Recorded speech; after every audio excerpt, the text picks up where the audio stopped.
1950 में आया आर्टिकल 25। कांग्रेस 1950 में आर्टिकल 25 को लेकर आई, जिससे धर्म परिवर्तन को मान्यता दे दी गई। और सबसे ज्यादा किसका धर्म परिवर्तन हुआ ये सब जानते हैं, लेकिन ये तो सिर्फ शुरुआत थी। नेहरू 1950 में आर्टिकल 28 लेकर आए और हिंदुओं से धार्मिक शिक्षा का हक छीन लिया।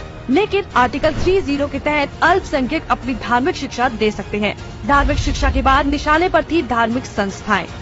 1951 में HRCE एक्ट, 1951 में Hindu religious and charitable endowment act लेकर आए।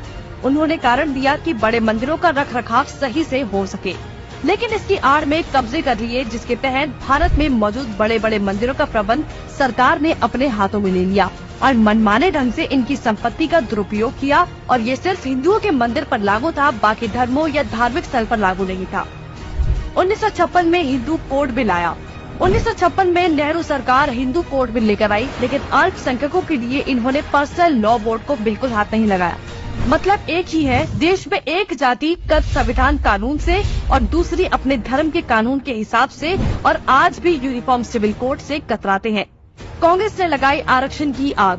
कांग्रेस आरक्षण लेकर आई, जिससे हिंदुओं को बांटने का काम किया गया, जिससे सबसे बड़ा नुकसान हिंदुओं को हुआ। आरक्षण की देश में जरूरत थी, लेकिन मक्कार कांग्रेसी इस योजना को 10 साल लागू करने की बजाय इसे बढ़ाते चले गए और न ही इससे लोगों को सशक्त बना पाए, जबकि लोगों को इसकी लत लगा दी गई। इंदिरा का कार्यकाल। साल 1976 में इमरजेंसी के दौरान ही इंदिरा ने संविधान में सेक्युलर शब्द को जबरदस्ती घुसा दिया, जिसको लेकर संसद में कोई चर्चा तक नहीं हुई। मतलब कि हिंदू बहुसंख्यक होते हुए भी भारत हिंदू देश नहीं कहलाया जा सकता, जबकि आप हमारे आसपास देखेंगे तो सभी मजहबी देश हैं, लेकिन हिंदुओं के लिए कोई देश नहीं बचा। इसके बाद हिंदुओं के कानूनी अधिकार और इतिहास निशाने पर थे। 1991 में पूजा स्थल कानून। 1991 में कांग्रेस ने पूजा स्थल कानून बनाया, जो बेहद हिंदू